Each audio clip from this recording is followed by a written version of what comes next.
Hanya di era pemerintahan Presiden Jokowi inilah seorang jenderal polisi berbintang 2 yang aktif menerima vonis hukuman tertinggi, yaitu hukuman mati. Putusan majelis hakim ini membuktikan masih adanya keadilan di negeri ini dan sekaligus mematahkan anggapan bahwa hukum itu hanya tajam ke bawah dan tumpul ke atas.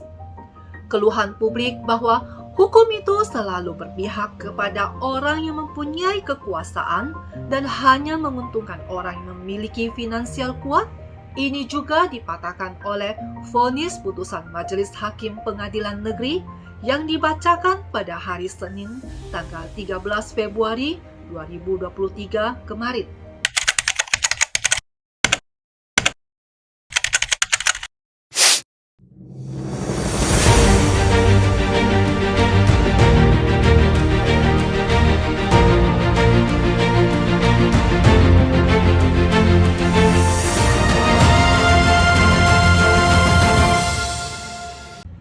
Setelah berlangsung selama 4 bulan persidangan kasus pembunuhan berencana terhadap Nofriansyah Yosua Huta Barat atau Brigadir J, kini telah memasuki babak akhir.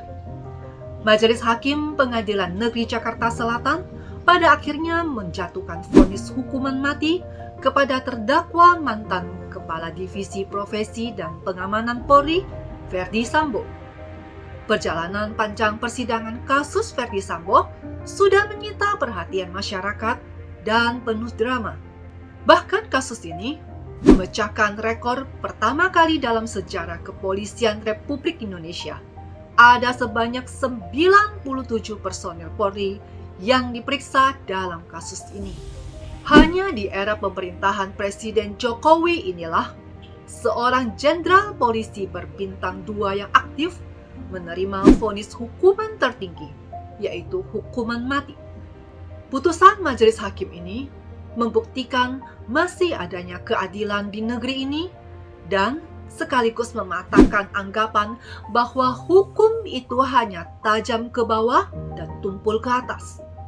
Keluhan publik bahwa hukum itu selalu berpihak kepada orang yang mempunyai kekuasaan dan hanya menguntungkan orang yang memiliki finansial kuat, ini juga dipatahkan oleh vonis putusan Majelis Hakim Pengadilan Negeri yang dibacakan pada hari Senin tanggal 13 Februari 2023 kemarin.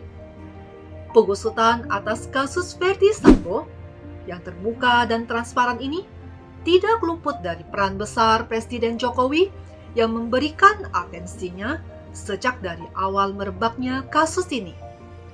Disinilah publik diperlihatkan seberapa besar pengaruh politik Presiden Jokowi khususnya di kepolisian Republik Indonesia.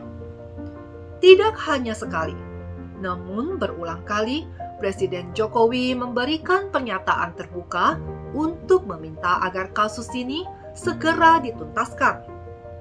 Kasus pembunuhan Brigadir J ini merupakan titik krisis penegakan hukum di Indonesia, khususnya institusi Polri. Jika keadilan tidak bisa ditegakkan di internal penegak hukum itu sendiri, bagaimana mungkin Polri mampu menghadirkan rasa adil dan aman di tengah masyarakat? Presiden Jokowi sadar bahwa penyelesaian kasus ini sangat penting dan bisa menjadi momentum untuk memulihkan kepercayaan publik kepada lembaga peradilan yang masih saja dihantui oleh mafia hukum. Sekaligus, ini juga mengembalikan kepercayaan publik kepada lembaga kepolisian dan membangkitkan moral aparatur penegak hukum.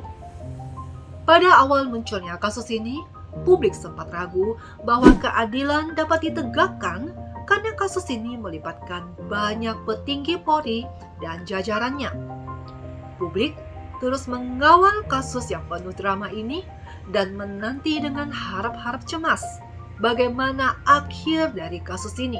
Vonis hukuman mati yang dijatuhkan kepada Verdi Sambo bukanlah tanpa alasan. Pembuktian yang dilakukan jaksa penuntut umum nyaris sempurna. Ini bukan kasus kriminal biasa. Vonis hukuman mati adalah hukuman yang setimpal mengingat betapa sadis dan kejamnya pembunuhan berencana yang dilakukan terhadap Brigadir J. Terlebih, kejahatan itu dilakukan oleh Verdi Sambo yang pada saat itu statusnya masih menjabat sebagai petinggi kepolisian. Jabatan yang disebut polisinya polisi, karena ia adalah Kadif Propam Polri. Kejahatan ini selain berdampak pada duka yang mendalam bagi keluarga korban, kasus ini juga telah mencoreng institusi kepolisian. Bahkan kasus ini berdampak pada merosotnya tingkat kepercayaan masyarakat terhadap penegakan hukum di Indonesia. Dalam kasus ini, para hakim sudah menunjukkan kejernihan dan keberaniannya untuk memutus perkara ini dengan adil dan amanah. Para hakim telah bekerja dengan baik dan independen. Bahkan hakim tidak terpengaruh oleh kekuatan-kekuatan dari pihak manapun yang mencoba melumpuhkan integritasnya dalam memutus kasus ini. Vonis yang dijatuhkan hakim kepada para terdakwa memiliki makna yang strategis. Selain memberikan kepastian hukum, yang jauh lebih penting adalah memberikan rasa keadilan kepada semua pihak, khususnya keluarga korban.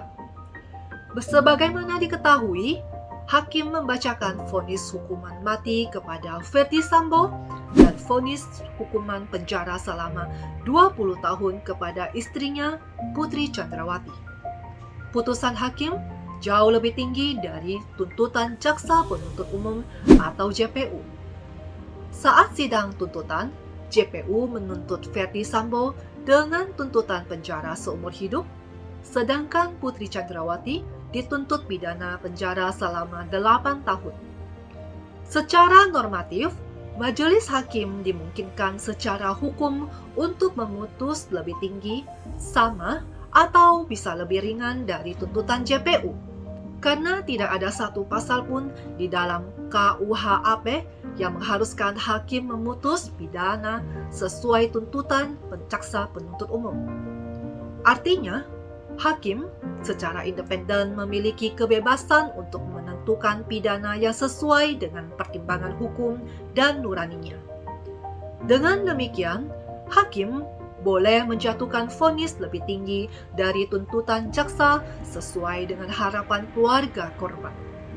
Dalam KUHP, yang dilarang adalah jika hakim menjatuhkan vonis lebih tinggi dari ancaman maksimal yang ditentukan dalam undang-undang.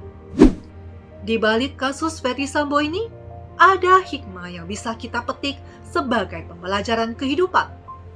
Pembelajaran bagi seluruh aparat hukum, khususnya kepolisian, kejaksaan, dan kehakiman, bahwa aparat hukumnya menyalahgunakan wewenang dan memperjualbelikan keadilan atau mengkomersilkan keputusan akan mendapatkan sanksi yang setimpal. Setinggi apapun jabatan dan kekuasaan yang dimiliki oleh seseorang, jika sudah terbukti bersalah, tidak boleh kebal hukum. Kepemimpinan dan kekuasaan adalah amanah yang akan dimintai pertanggungjawaban.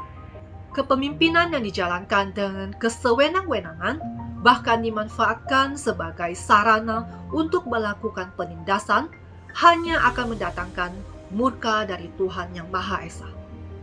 Semoga putusan terhadap kasus ini dapat mengembalikan kepercayaan publik terhadap penegak hukum yang belakangan ini merosot. Bersama saya Yanti, don't be silent majority. Speak up.